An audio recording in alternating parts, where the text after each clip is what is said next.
शेतकरी मित्रांनो, हा दिसतो तेवढा जीवन प्रवास सोपा नाही, कारण ह्या परिसरामध्ये महिलांना घराच्या बाहेर यायला देखील म्हणजे तसं बघायला गेलं तर प्राधान्य नाहीच म्हणायला हरकत नाही, कारण बऱ्याच पुरुषांना मी स्वतः गाडी खरेदी केली. तर आता तुम्ही म्हटलं गाडी खरेदी केली, ही कुठं शिकला तुम्ही चालवायला?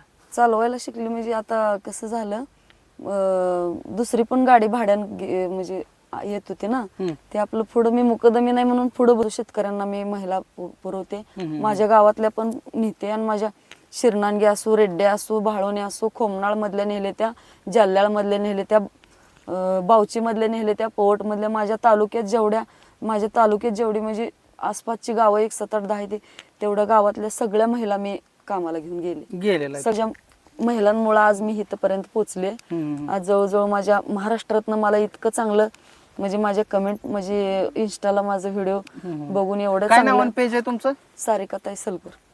एवढं म्हणजे असं चांगल्या म्हणजे पद्धतीचं मला कमेंट देतात ना, एकाही कुठल्या माऊलीनं कुठल्या बहिणीने कुठल्या टायमिंग मध्ये ड्रायव्हरला एक्स्ट्रा पैसे देऊन 1 महिनाभर मी आपलं त्यांच्याकडनं थोडं शिकून 1 महिन्यात ट्रेन झाली. नंतर माझं मी नमस्कार शेतकरी मित्रांनो, तर आज आपण आलोय मंगळवेढा तालुक्यातील रेड्डे या गावामध्ये. शेतकरी मित्रांनो, आपण आता इथं ग्राउंड रिपोर्ट घेऊन संपूर्ण आता कसं झालंय, बऱ्यापैकी सगळ्या गोष्टीचं सोंग केलता येते, पण मजूर आता मिळत नाहीत.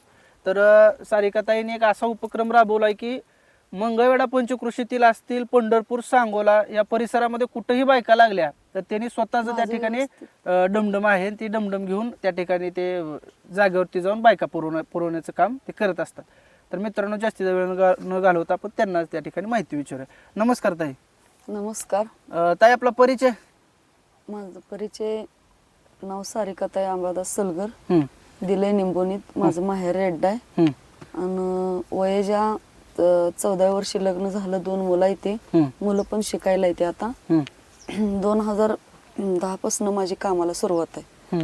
म्हणजे हे असं बायका घेऊन काम करायला? 2010 पासून लेबर असं रानामध्ये कामाला घेऊन जायचं आणि तिथनं पुन्हा मग 1 4-5 वर्ष मी दुसऱ्या गाडीमध्ये काम केलं आणि ते परत नंतर मी हळूहळू म्हणजे टायमिंगला म्हणजे वाहनं लोकांची ये नाही ते म्हणून माझ्या महिला घरी राहायला लागल्या. आम्हाला जरा अडचणी आली म्हणून मी स्वतः गाडी खरेदी केली. आता तुम्ही म्हटलं गाडी खरेदी केली, ही कुठं शिकला तुम्ही चालवायला शिकली म्हणजे आता कसं झालं, दुसरी पण गाडी भाड्यानं म्हणजे येत होती ना, ते आपलं पुढं मी मुकदमी नाही म्हणून पुढं बसत होते. पुढं बसून बघितलं फक्त मी ड्रायव्हर कसा चालवतोय, कसा घेर टाकतोय, कुठल्या टायमिंगला म्हणजे कुठल्या स्पीडला कितवा घेर, अशा पद्धतीने बघून शिकून म्हणजे दुसऱ्या गाडी ट्रेनिंग काय घेतलं नाही? कुठं ट्रेनिंग घेतलं नाही. फक्त ही बाबा आपल्याला गाडी घ्यायची आहे, आपल्याला ही पुढे व्यवसाय चालवायचा आहे म्हणताना मी म्हणजे असं बघून नुसतं ते घेतले गाडी. म्हणजे अशी बघून सगळं डोक्यात घेऊन पुन्हा मी गाडी खरेदी केली. किती वर्ष झालं गाडी चालवा शिकून? आता जवळजवळ 4 वर्ष झालं. 4 वर्ष झालं गाडी चालवत आहे. बर. आणि हे करत असताना तुमचं म्हणजे घरनं काय तुम्हाला असं म्हणजे काय अडचण आली नाही का? घरनं म्हणजे मग त्यांनी सगळ्यांनी म्हणजे मला सहकार्य केलं. आज मी म्हणलं असं मालकाला म्हणलं, रोज उठून लोकांची गाडी भाड्यानं घेण्यापेक्षा आपला आपण एक छोटा हत्ती घेऊया म्हणलं. मग त्यांनी पण मालकाने पण सपोर्ट दिला. मग आपल्याला काय घर खर्चातून वाचलेल्या राहिलेल्या पैशातनं मी आपलं हप्त्यावर गाडी घेतली. हप्ता वगैरे आता केलेला आहे, सगळी गाडी पण केलेला आहे. आणि 1 महिनाभर फक्त ड्रायव्हर ठेवला. मग ड्रायव्हर पण महिन्याला पगार मागायला लागले. 15,000 पगार. मग आपल्याला काय शिल्लक राहीना झाल्यावर हळूहळू मग माझं मी थोडं म्हणजे माझ्या कामातनं वेळ मिळालेल्या टायमिंग मध्ये ड्रायव्हरला एक्स्ट्रा पैसे देऊन 1 महिनाभर मी आपलं त्यांच्याकडनं थोडं शिकून 1 महिन्यात ट्रेन झाली. नंतर माझं मी स्वतःच माझ्या महिला घेऊन मी कामाला चालली. बरं, आता ही तुम्ही म्हणला की महिला सगळ्या घेतल्या, ही कुठल्या त्या महिला सगळ्या आमच्या निंबोनीतल्या त्या? तुमच्या गावातल्या सगळ्या माझ्या गावातल्या पण आहेत त्या. पुन्हा दुसऱ्या गावच्या पण गरजू महिलांना मी दुसरी गाडी ऍडजस्ट करून त्यांना पण काम देते. म्हणजे आता जवळजवळ 10-12 वर्षापासून माझी ओळख शेतकऱ्यांची संगत आहे, त्यामुळं दुसऱ्या पण महिला मी दुसऱ्या गाडीमध्ये कामाला पोच करत असते शेतकऱ्यांना, गरजू शेतकऱ्यांना. कुठपर्यंत तुम्ही आता कामासाठी जाऊ शकता बायका घेऊन? मी पंढरपूर मध्ये, पुन्हा इकडे उमदे, सांगोला, मंगळवेढा, पुन्हा बेगमपूर, इकडे पाक कामतीपर्यंत पूर्ण सगळ्या म्हणजे मोहोळ तालुक्यात पण तिकडे? मोहोळ तालुक्यात सुद्धा कामाला जाते. म्हणजे 4 तालुक्यात मी म्हणजे सगळीकडे महिला पुरवले त्या आतापर्यंत. या म्हणजे 12 वर्षात माझा कालावधी तेवढ्या. मग आता ही गाडी चालवताना तुम्हाला असं काय अडचण आली नाही का बाबा सुरुवातीला? विचार मस्त आला, पण कसं आहे काय गोष्टी आपण धाडस केल्याशिवाय पण माणूस पुढच्या स्टेपला जात नाही, म्हणून खूप अशा अडचणीतनं मी सावरत सगळ्या गोष्टी मी पुढं म्हणजे गेले, अडचणीतनं पुढे गेले. मस्त भीती वाटत होती, पण धाडस एक मी माझ्या मनात धाडस ठेवून मी सगळ्या ह्या गोष्टी हे केल्या. आता काय काय काम करतात शेतामध्ये? शेतामध्ये आता म्हणजे बागेतली, द्राक्षीच्या बागेतली कामं, रोस्टाकपासनं, पिष्टपासनं, पूर्ण छाटणीपासनं, वांज काढी, पुन्हा दुसरा स्टॉप, तिसरा स्टॉप, पुन्हा काडी म्हणजे काडी तयार करणे, तिथनं पुन्हा घड तयार करून थिनिंग, तिथनं पुन्हा पूर्ण घड म्हणजे पूर्ण द्राक्षी कटिंग पर्यंत सगळी कामं मला जमतात. रोस्टाकपासनं द्राक्षीपर्यंत पूर्ण सगळा अभ्यास आहे मला. त्यामुळं बरेच म्हणजे शेतकरी आपल्याला कामाला सांगते, सगळ्या गरजू शेतकऱ्यांना मी महिला पुरवते, जो शेतकऱ्यांना मी महिला पुरवते. माझ्या गावातल्या पण नेते, आणि माझ्या शिरनांगे असो, रेड्ड्या असो, भाळोणे असो, खोमनाळ मधल्या नेले त्या, जाल्याळ मधल्या नेले त्या, बावची मधल्या नेले त्या, पोवट मधल्या, माझ्या तालुक्यात जेवढी म्हणजे आसपासची गावं 1, 7, 8, 10 तेवढ्या गावातल्या सगळ्या महिला मी कामाला घेऊन गेले. अजून सांगायचं म्हणजे आता इथून पुढं माझी म्हणजे आजपर्यंत मी 10-14 वर्ष झालं ह्या क्षेत्रात मी आहे. काय मला म्हणजे काय गोष्टी अडचणीत आल्या तसंच मी पुढे चालत राहिले. इथून पुढे आता तुमच्या सपोर्टनं जर पुढच्या गोष्टी चांगल्या माझ्या भविष्यात होत असतील तर सगळ्यांनी मला सहकार्य करून एवढं मला पुढे नेण्याचं काम. पण आणखी पण तुमची मला साथ पाहिजे, म्हणजे माझ्या कष्टाला कुठं तर आता मला यश आलंय. इथून पुढे आणखी बी तुमची साथ असू द्या, कारण मी कष्टातनं माझं हे सगळं मी माझं म्हणजे माझी ही उभारणी केली माझ्या आयुष्यात, पायाभरणी कष्टातनं झालेले. त्यामुळे सगळ्यांनी मला साथ द्या अशी एवढी त्यांना मी विनंती करते, सर्व महाराष्ट्रातील लोकांना. तर शेतकरी मित्रांनो, हा दिसतो तेवढा जीवन प्रवास सोपा नाही, कारण ह्या परिसरामध्ये महिलांना घराच्या बाहेर यायला देखील म्हणजे तसं बघायला गेलं तर प्राधान्य नाहीच म्हणायला हरकत नाही. कारण बऱ्याच पुरुषांचं असं म्हणणं येतं की घरच्या बायकांनी चूल आणि मूलच बघितली पाहिजे. त्या ह्याच्यामध्ये मंगळवेढा तालुक्यातील ह्या रड्डे गावातील, म्हणजे त्यांचं मूळ गाव रड्डे आहे आणि तुमचं सासर कुठलं? निंबोनी त्यांचं गाव आहे. तर या गावामध्ये राहून देखील त्यांनी एवढ्या सगळ्या महिलांना एकत्रित आणून सगळी शेतीची कामं स्वतः ते एक छोटा हाती चालवत सगळ्या एखाद्या पुरुषाला देखील लाजवेल असं काम करतायत.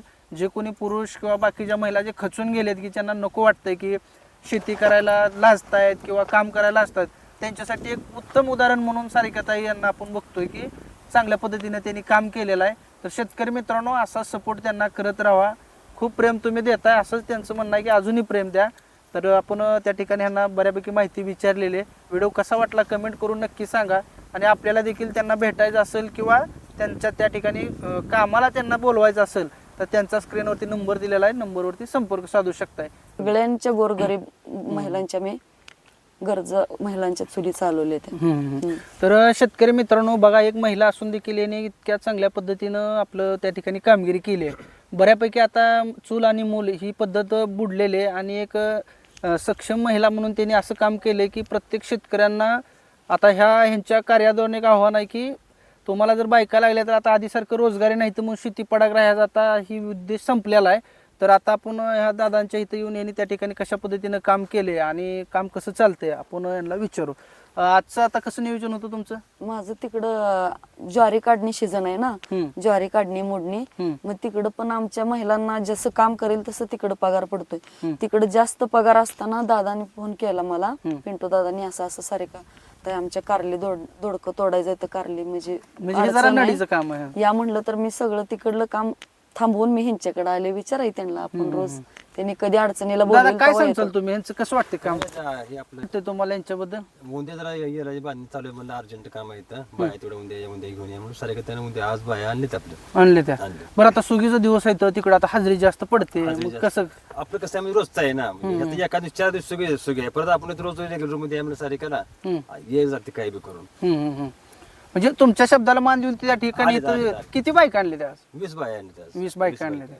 बर, आता ताई तुम्ही सांगितलं की ज्वारीचं असेल किंवा हरभरा काढणे असेल, सगळी तुम्ही अशी कामं करताय.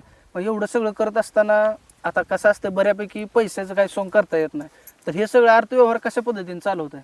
कसं आहे, आधीच मी सांगत असते शेतकऱ्यांना, बाबा आमच्या गोरगरीब महिला आहेत त्या, आणि तुम्हाला पैसे आम्हाला काम झालं का जाताना द्यायला लागते, तर मग त्यांच्या पण काय अडचणी असते त्या किंवा नसतेल पण 1-2 दिवसात त्यांनी पण मला पैसे देते ते. एखादा शेतकरी लईच दमवला तर पण शेतकरी देते ते पैसे, शेतकरी अडचणीत आणत नाही ते, कारण शेतकऱ्याला रोजगारांची गरज असते, त्यामुळे बुडवत नाही ते पैसे, कोण देते ते वेळेवर, माझा पगार काय अडचण नाही. मी पण बायकांचा आठवड्याला जर गुरुवारी पगार करते, असं माझं हे चालत म्हणजे हे चक्र तुमचं चालूच आहे. आहे. गेले 10 वर्ष झाले काम तुमचं चालू चालू आहे. एक दिवशी सुद्धा कधी तर आपलं लयच अडचण असली तरच मी राहते, नाही तर माझं दररोज हे काम चालू आहे. सकाळपारी उठणे, सगळं घरातलं आवरून 7 वाजता घर सोडायचं, प्रत्येकाच्या घरी जाऊन महिला गोळा करून आणायच्या, जरी त्यांचं एखाद्या वेळेस काय काम राहिलं असेल किंवा कोणाचा स्वयंपाक राहील, त्यांचा चपात्या सुद्धा लाटायला लागते ते एकदा मला, पण कामाला न्यावं लागतं, कारण शेतकऱ्याला पुढं टायमिंग सांगितलेलं असते, एवढ्या बायका घेऊन येणार आहे, तेवढं ते त्यांना बोललेलं असते, मग तिने हेच लागते, नाहीतर त्यांचं काम थांबतंय. शेतकरी मी कधी अडचणीत मी येऊ दिला नाही, आणि शेतकऱ्यांनी पण मला कधी, तुम्हाला माहितच आहे शेतकरी म्हणजे एक ब्रँड असतो, शेतकरी खरा असतो, त्यामुळे शेतकरी हा एक नंबर 1च असतो, फसवत नाही. मग आपण तर का, आपण पण शेतकरी, माझ्या गरजू महिलांना शेतकरी काम देतोय, आणि शेतकऱ्यापासून तर म्हणजे आपल्या चांगल्या मोठ्या लोकांना शेतकऱ्यापासून जे काय आहे ते खाया प्यायला भेटतं, म्हणून माझा शेतकरी ब्रँड आहे. त्यामुळे तुम्ही त्या गाडीवर 7 7 शेतकऱ्यांची लिहिण आहे. खरंच मला शेतकऱ्यांची साथ आहे, त्यामुळं आज मी ह्या शेतकऱ्यांमुळे, ह्या माझ्या महिलांमुळे आज मी इथपर्यंत पोहोचले.